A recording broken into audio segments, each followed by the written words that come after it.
guys, and welcome back to the channel. We got a good one today. But before we get started, do me a favor.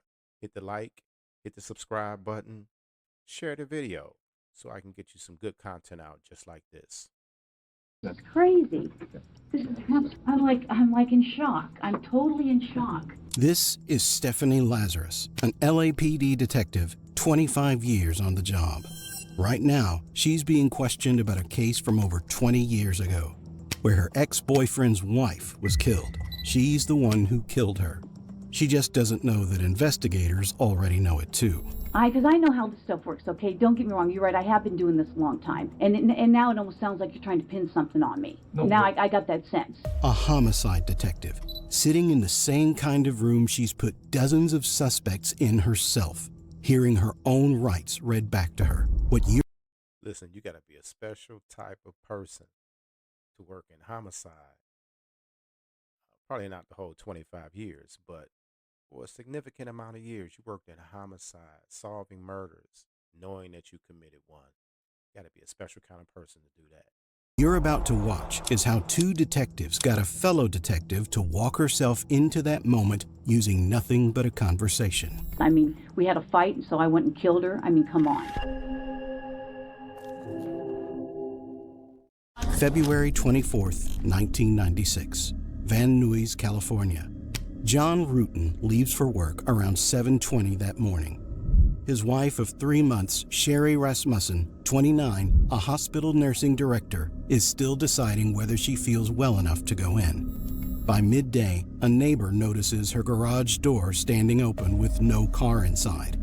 John calls home, gets no answer, calls her office. Her secretary hasn't seen her either. He calls again and again. Nobody picks up, and the answering machine that's supposed to catch calls when the house is empty was never turned on. When John gets home that morning, there's broken glass along the driveway and the garage is still open. Sherry's silver BMW is gone. Inside, he finds her on the living room floor, barefoot, cold, no pulse. Police arrive at a scene that looks on the surface exactly like a burglary that went wrong. The house is disturbed. A stereo system has been taken. Sherry Rasmussen is dead, shot 3 times, with evidence of a vicious hand-to-hand struggle before the gunfire. Her left forearm has a distinct semicircular wound, a human bite mark driven deep into the skin, made by a person who bit her during that fight with enough force to leave an impression in flesh. Detectives swab the wound. They take the sample. They do everything that 1986 crime scene processing can offer. And then the case goes cold. For 23 years, no one is arrested. John Ruetten remarries. Sherry's family never stops asking what happened. The bite mark swab sits preserved in the evidence archive. And somewhere inside the Los Angeles Police Department, one detective carries on with her career. In 2009, a cold case detective finally runs that old bite mark DNA against a national database. The result doesn't point to a burglar, it points to a cop. Her name is Stephanie Lazarus, and she has no idea what is waiting for her in that room. What makes this case unlike almost anything else on record is what happens next, because detectives make a decision. They're not going to call Stephanie in and tell her she's a suspect. They're going to call her in and pretend they barely know what they're asking and see what a 26-year detective does when she doesn't realize the room is already closed around her. I didn't want to bring this up in your squadron. Oh, no, it's fine. I think we're good. Quarter to let me just turn off. You're gonna bring somebody in, right? Yeah, well, I can explain the whole thing That's too. I didn't want to talk about this in the squadron because that's okay. I don't know who people are listening. That's true, And if we go to my side, everybody's always wondering what everybody else is sure, doing. no problem. Okay. But like we're talking about being busy and stuff, we've been assigned a case that we've been looking at. Okay. It's a new case, and reviewing the case, there's some notes to see as far as your name being mentioned. Okay. Do you know John Ruetten? John Ruetten. John Rutten? Rutten. Oh, yeah, I went to school with him. You did? Yeah. How long did you know him? Gosh, I went to school in, let's see, went to UCLA in '78 I started, and you know, met him at school at the dorms. Were you guys friends, close friends? Yeah, we're very close friends. Yeah. I mean, what's this all about? Well, it's a case we're working on. It involves John, and in there, some of the statements we reviewed, you know, there's notes and stuff that he knew you and stuff. Oh yeah, I mean, we good friends. Lived in the dorms I lived in the dorms for 2 years. You guys lived in the same dorm? Yeah. Oh, okay. Yeah, Dykstra. Okay. Were you guys just friends or anything else, or? Yeah, we were good friends. Yeah. Was there ever any relationship or anything that developed between you guys? Yeah, I mean, we dated. Well, let me ask you. You said you dated John. How long did you guys date? I mean, well, are you guys? Is this something? I mean, you said I was going to interview somebody about art, and how you guys are. Here's Man, the wheels are already churning in her head. You could see she's trying to come up with an excuse. And she's remembering now. She might have put it back in her subconscious, but at this point, she knows that they know something. She has to. Been a homicide detective, she has to know something is amiss here.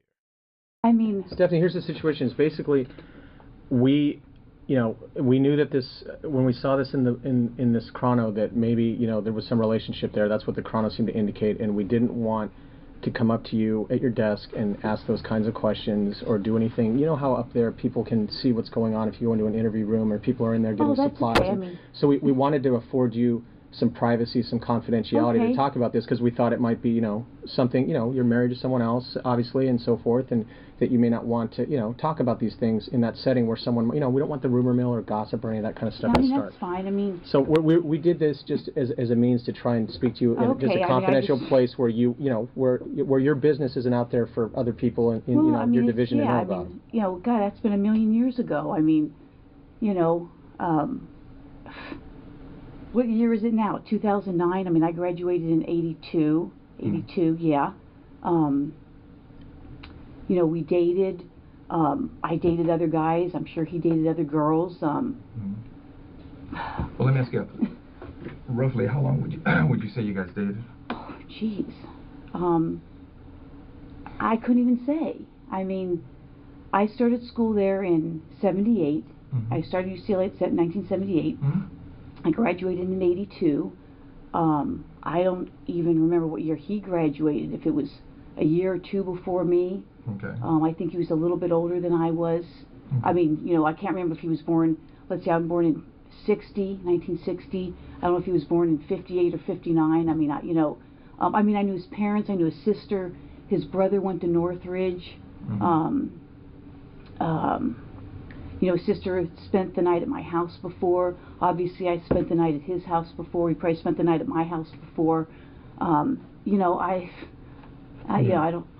Well, correct me if I'm wrong, because from what you're telling me, is you guys dated while you were in college together, right? Yeah, and probably after college. I can't. Geez, trying to think when I met my husband. I met my husband when did I meet Scott? Let's see. I was teaching DARE, because I met Scott when I was teaching DARE up in Oregon. But we had long stopped, dating before that. So you haven't talked to him for a long time? Oh, I think I haven't talked to him in a long time. I couldn't even tell you when the last time I talked to him.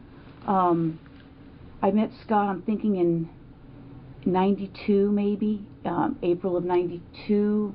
It was Scott being your husband. Yeah, I'm trying to think. I was teaching DARE.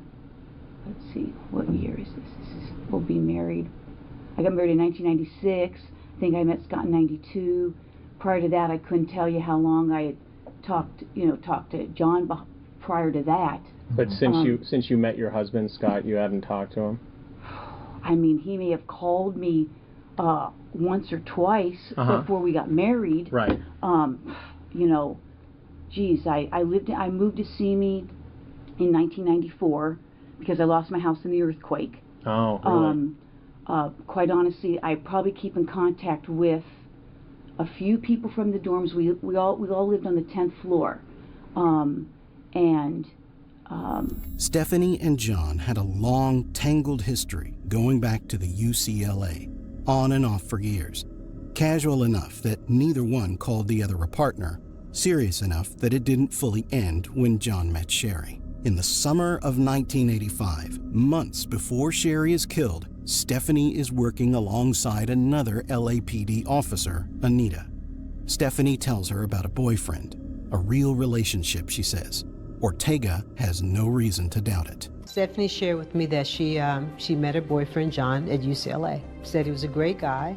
I never met him, but I thought they were going to get married. Not only was Lazarus not dating John in the summer of 1985, he was engaged to Sherry Rasmussen. Nobody connects this to anything at the time. It's just a colleague's story about her personal life. Do you remember the first name?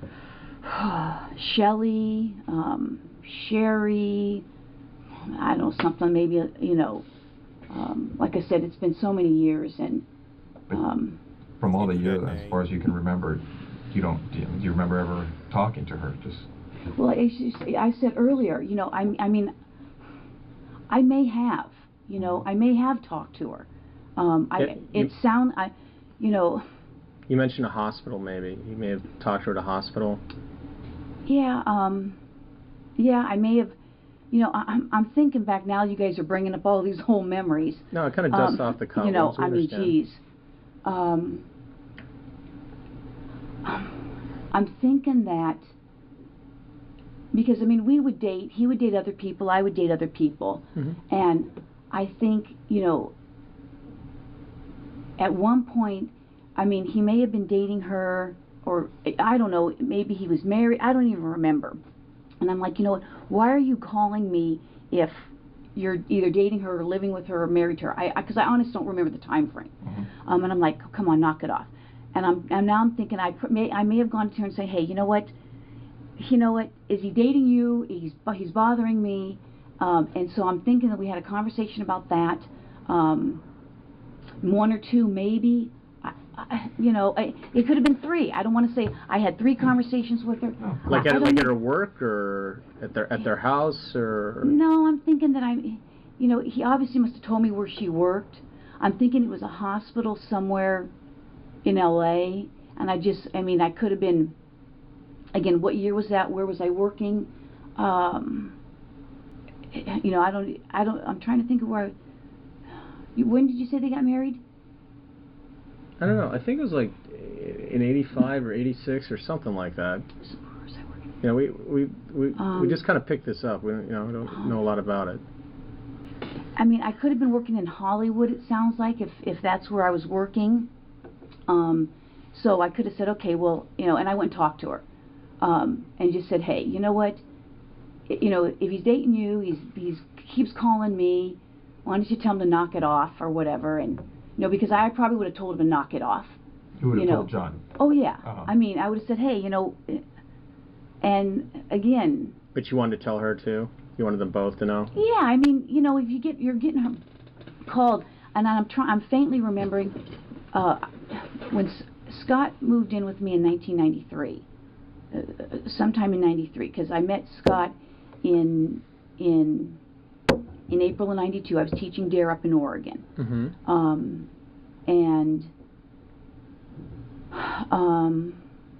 He moved down. In fact, he may have moved down in 92. 92 or 93. There was the big earthquake. No, when was the big earthquake? Listen, from experience, she is processing a lot of information right now. And she should know from her experience, once you get in that room and they start asking you a certain set of questions, they already know the answer to it. They're just trying to see what you're going to say. So I'm surprised that she's going on this long with trying not to remember, maybe remembering, trying to get dates right. Man, that was significant. You bit somebody and you shot him, allegedly. But yeah, I don't see why she's prolonging it. She already knows they know something. No, 94. 94, yeah. So I think Scott might have moved into 93, sometime in 93. Excuse me. Digging further into that history, investigators found exactly how Stephanie learned about Sherry in the first place. at a birthday party she'd thrown for John herself. After the engagement, she and John reportedly slept together again. After that, Sherry's friends describe a pattern. Stephanie showing up at the condo asking John to wax a pair of water skis. Stephanie appearing at Sherry's workplace in full uniform while John wasn't there. And according to a direct witness, Stephanie cornering Sherry and telling her plainly that if she couldn't have John, nobody would. None of that is in the room yet, but almost 30 minutes into this conversation, without being shown a single witness statement, Stephanie brings up a version of it herself. I mean, you're not sure if you ever been to the house because...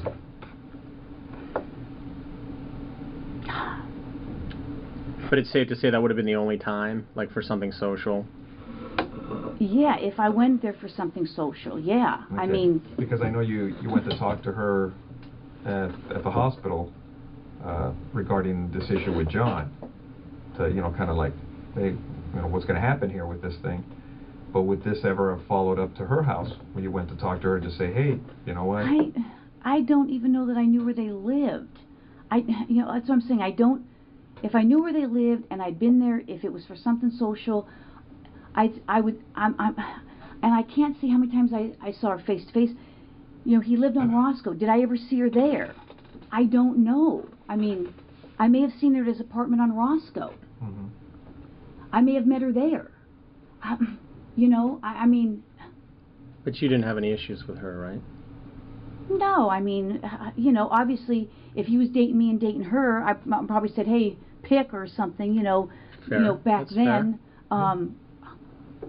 I can't say that we ever screamed or, you know, it's, I mean, he was a pretty mellow guy, you know, I think I was pretty mellow. I don't think we had some big, huge blow up to say, you know, why we stopped dating or, you know, and I even think that when I was dating him, I was probably, like I said, I was probably going out with other guys and he was probably going out with other girls. Right. You know, I don't know. I mean, would you remember if she snapped on you and just like, hey man, it's my man, you know, you leave him alone, you know, blah blah blah, that kind of stuff? You know. I mean, would you remember an incident like that? I mean, because that would be like, what? Well, you know, and maybe that happened. I mean, gosh, you know, it's been so long ago. I mean, that's not ringing a bell. Mm-hmm. One was on the crew team, so we all did stuff together. And then I'd say after we all graduated, we went to weddings. You know, I went to weddings. But Sherry wasn't part of this circle. No, I don't even know how he met her. I don't even know where. I mean, I don't know where he met her from. I don't even know if he told me where he met her from. I mean, he may have told me. You know, that's not ringing a bell. And there was lots. I mean, you know, there's just there was other people that knew other people. You know, that were friends of everybody's. You know. I mean, I don't know what else to tell you. Well, one of the concerns I had is looking at some of the notes is some of Sherry's friends said that you and her were having a problem because of the John situation. I don't know who her friends are, because again, I don't recall if he did tell me where he met her. I don't know even who these friends are. A problem. Like I said, if I spoke to her. I mean, I'll go on as far as a limb, and I don't even want to say I spoke to her 5 times because that's probably not even true. I can't even remember. Again, did I meet him at her place when he lived on Roscoe for I think quite a while, but I couldn't tell you how long he lived on Roscoe. And the only reason I remember the place now is because it's like a huge dope place now where they, you know, it may have been back then, but you know, maybe we didn't know back then. I could have met her there. I could have, you know. You know, I don't even know that I met any of their friends. I can't say that. I don't know that that's a true statement. Well, that's what I'm reading is that you guys have problems with each other and words are being exchanged, and it's all relating to John.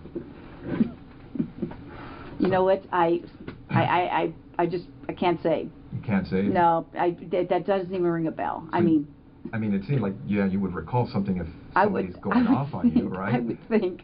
I mean, I would think. Yeah. Because it's... But that's, you know... Because it seems like your relationship with John was kind of... I mean, you've known each other for a lot of years. Yeah, it was just kind of, it was like... But it doesn't seem to me, from what you're telling me... I mean, we were never engaged. I mean, Right. it wasn't like we were planning to get married. You know, it was like... It was...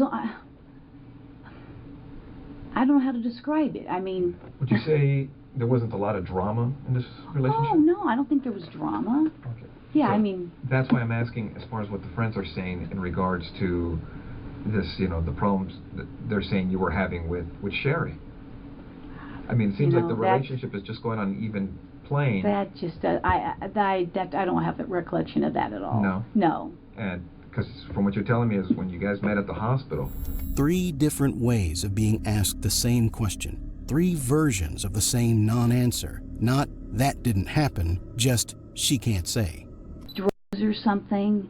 I mean, I think I faintly remember him mentioning something maybe about cocaine. That she was involved with that? You know, I don't know that he said she was involved or they thought she was. You know, again, it's been so long. You know, he could have told me the whole story of what happened. And, I mean, like I said, I'm faintly remember either between him or the flyer that there was some kind of a burglary. You know. Let me ask you, did the detectives ever reach out to you? No one's ever talked to me. I don't think anybody ever talked to me about him. It seems like back then you know, would have been... well, I'm thinking that I did talk to a detective. God. Well, what division was it? In Van Nuys? And where was I working? 1986? I would have been working in Devonshire. You know, I'm thinking that I did speak to somebody. Oh, really? I couldn't tell you who it was. Because it doesn't It was say probably anything. on the phone. Okay. Would it have been somebody in regards to this, or just... Yeah. Uh-huh. Yeah. I don't even know if you said a name, if I would remember it. Because I worked Van Nuys for a while. Oh, you did? Yeah, I worked... Detectives patrol? No, I worked detectives. Uh-huh. When did I go to Van Nuys? I worked Devonshire till 88. Then I went to Dare till 92. I worked twice at Van Nuys. Sometime in the 90s.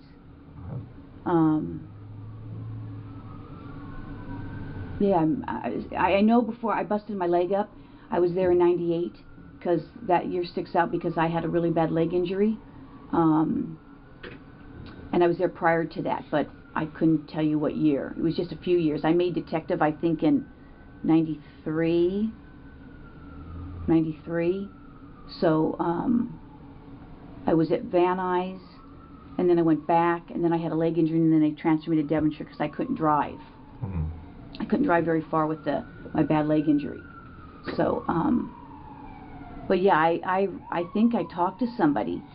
Would you remember any of the conversation as far as what they were looking for? Or? Couldn't say. I mean, they may have told me. I said, hey, you know, I went to school with him. Nothing in this case ever substantiates that. No toxicology, no witness, nothing beyond that one person in the room with a reason to want Sherry's character in question. A little over a half hour into this interview, the conversation drifts somewhere that sounds almost unrelated. Cars, break-ins, things gone missing. It isn't unrelated at all. Let me ask, when you were seeing John, would you... I take it he would pick you up in his car, you go in her, your car, things of that nature, when you guys would go out? Well, yeah, I mean... Do you remember what he drove? Well, I know at one time he drove either a 240 or 260Z. Any other cars that stand out in your mind?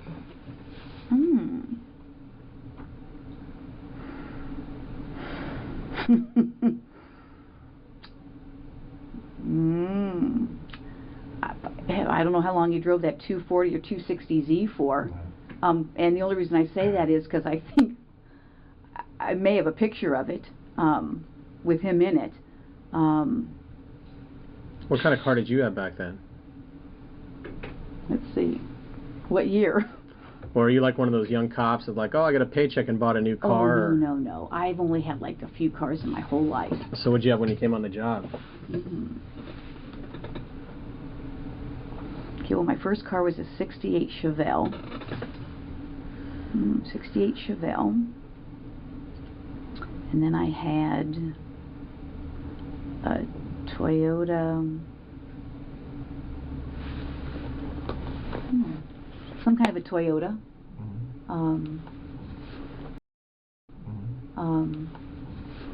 Hatchback, but I forget what the name of it was. Like a Corolla or Tercel or Tercel. something like that. Tercel. Yeah. And then My I dad had had my one of truck. Did you ever have any problems with your cars? Like what? Just anything in general, you know, car wrecks, anything stolen? Yeah. No, my car's never been stolen. Oh, no, crashed, hit and run.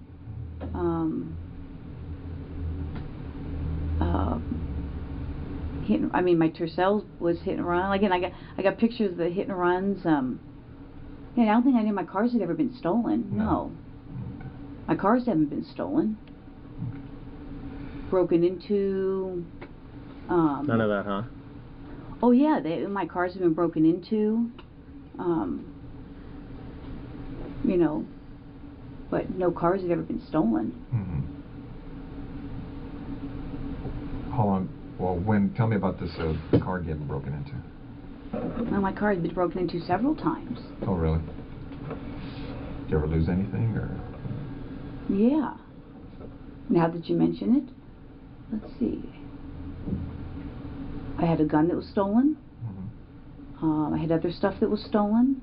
Not your duty gun, was it? No. Oh, that's good. Was it ever recovered? I don't know. No, I don't think so. Not that I know of. Never been notified? No. Cars. Okay, you see how she implied about the gun? You know, they kind of backdoored the question a little bit. But she sure threw it out there. Oh yeah, my gun was stolen. You know, right then and there, you know what kind of crime it was.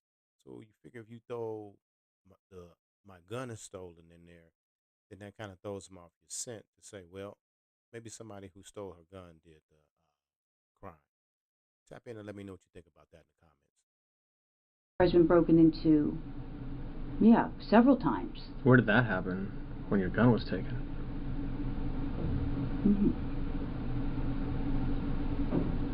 Trying to remember. I'm sure you guys must know. Because my car was broken into in Ventura. I think in Santa Monica. I have relatives that live in Santa Monica and Venice. Who lives there? My uncle. Well, I had several uncles. Yeah, could have been Santa Monica, Venice. My car's been broken into in Ventura before. So. Is your mom still around, or? Yeah. Your dad? Yeah, but I don't really have much of a relationship with my dad. Yeah. So I couldn't tell you where he lives if you want to know. Oh, really? No. Yeah, couldn't tell you.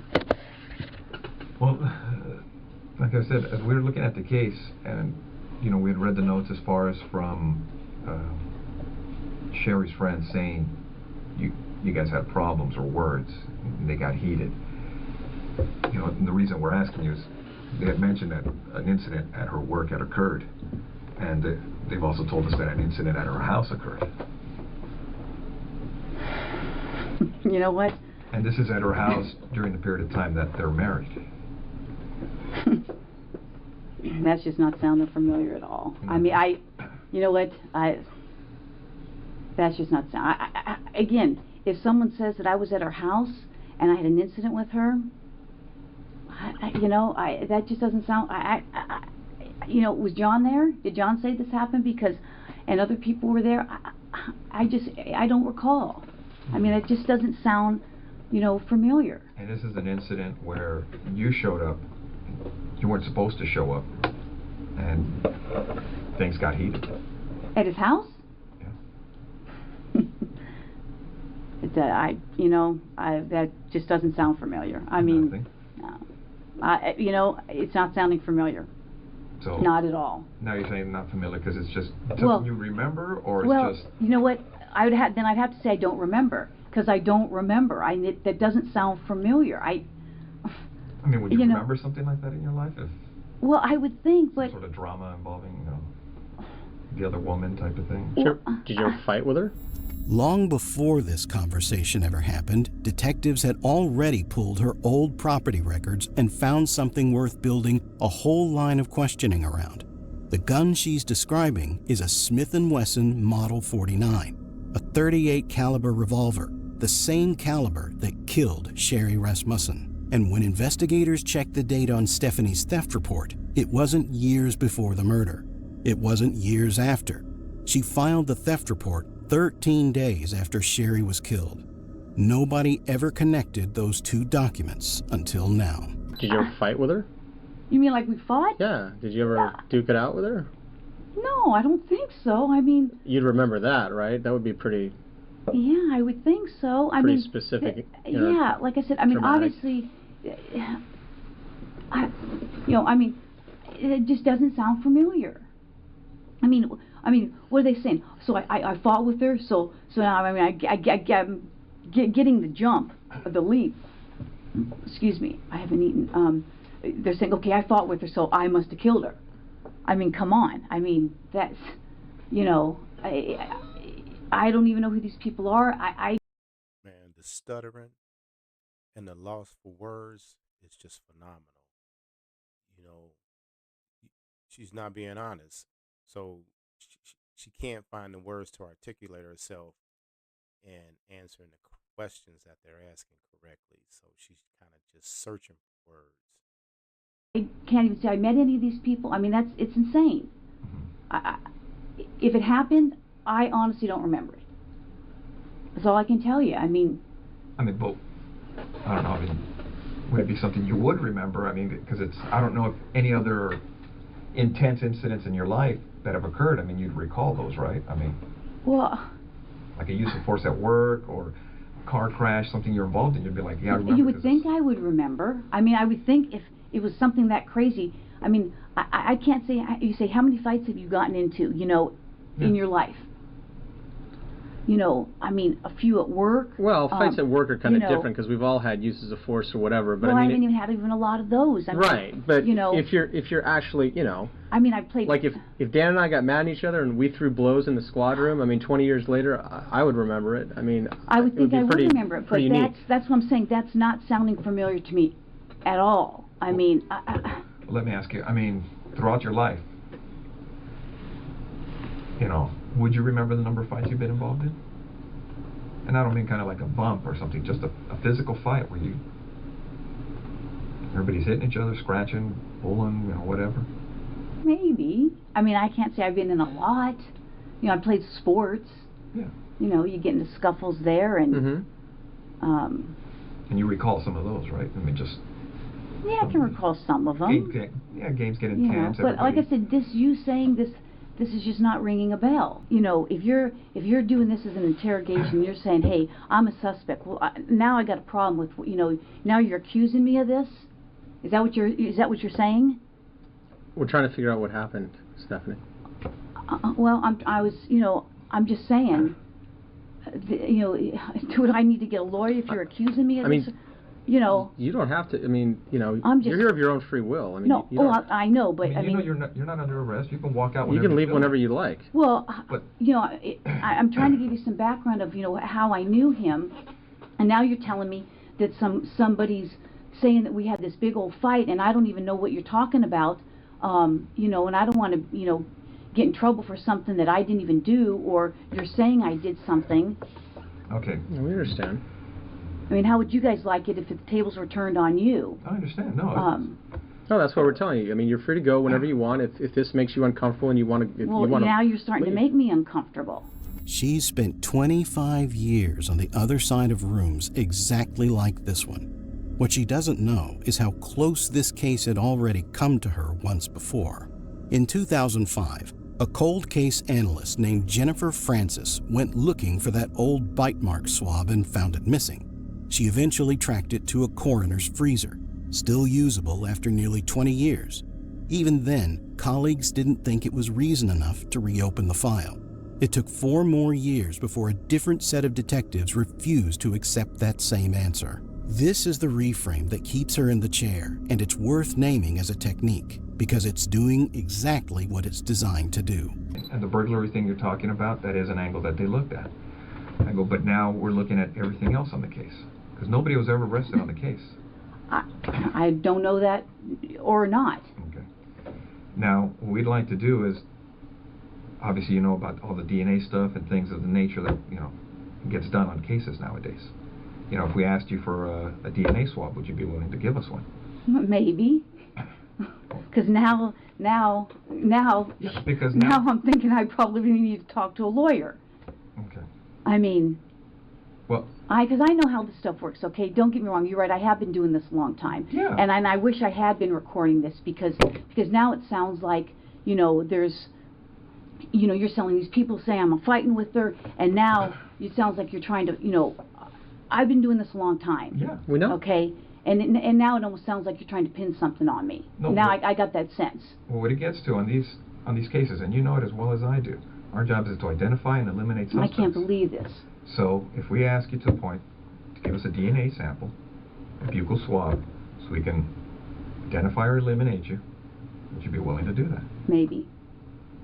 Because I know this. Well, that's where we're at too. I mean, because right now, from looking at the evidence, it's possible we may have some DNA at the location.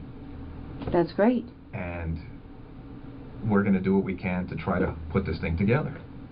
And your name's in the book. These people are pointing at you for whatever reason. I don't know why.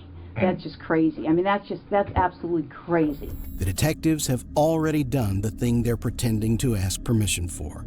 Weeks earlier, a surveillance team followed her and waited for her to throw something away. A cup, a straw, and ran it for DNA without her ever knowing. It came back a match to the bite mark on Sherry's left forearm and to skin cells recovered from underneath her broken fingernails. The swab they're asking for now isn't evidence. It's a formality for a case that's already been solved in every way except the one that matters to her in this room. The conversation appears to end normally. The kind of exit that looks exactly like every other courtesy interview she's probably sat in on herself. And I guess I'm going to have to contact somebody. So That's fair. I mean, because I know how this stuff works. I Sure. mean, I just can't believe it. I mean, we understand that. I mean, if we were in your position, I mean, we would feel the same way. I just can't even believe it. I mean, it's just, I mean, I'm shocked. I'm really shocked that somebody would be saying that I did this. I mean, we had a fight, and so I went and killed her. I mean, come on. Well, that's... Okay. All right. Well, thanks for giving me the courtesy. I wish I could record it. Thanks for your time. Yeah, thank you. All right, Stephanie, take care. All right. That's the version of this scene where she walks out the door. It's not what happens. Less than 2 minutes of tape later, the tone in this room is completely different. This is absolutely crazy. Have a seat, Stephanie. This is insane. Okay.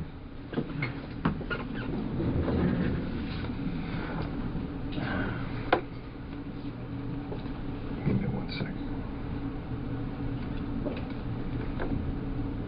Okay. Stephanie, you know you have the right to remain silent. Do you understand? Yes, Anything you say may be used against you in court. Do you understand? yes, You have the right to the presence of an attorney before and during any questioning. Do you understand? yes. If you cannot afford an attorney, one will be appointed for you free of charge before any questioning if you want. Do you understand? Yes. Do you want to talk to us right now? No. All right. Okay. This then. is crazy. This is I'm like in shock. I'm totally in shock. Stephanie gets up and walks out of that interview room on her own. In the hallway, with the recorder still running, her own fellow officers are waiting. She's placed under arrest before she makes it out of the building, and when she's brought back into the same room minutes later, it's in handcuffs. the law, and it's unclear which side of it the suspect in this case is on. She was a 26-year veteran of the Los Angeles Police Department, by all appearances a model cop, yet Stephanie Lazarus now faces murder charges. Prosecutors say that almost 25 years ago, she beat and shot the wife of an ex-boyfriend, and that DNA evidence proves it. Going back to the scene itself, almost nothing about it actually held up as a burglary once someone looked closely. A jewelry box sat untouched in plain view. No other room had been touched at all. A VCR and CD player were stacked neatly by the door, except Sherry's blood was already on top of them, meaning the violence came first and the staging came after. A sliding glass door upstairs had been shot out from outside, but Sherry was killed downstairs. Whoever fired through that window didn't run afterward. They went inside and finished it. Ligature marks on her wrists and a cord at the scene showed she'd been restrained at some point too.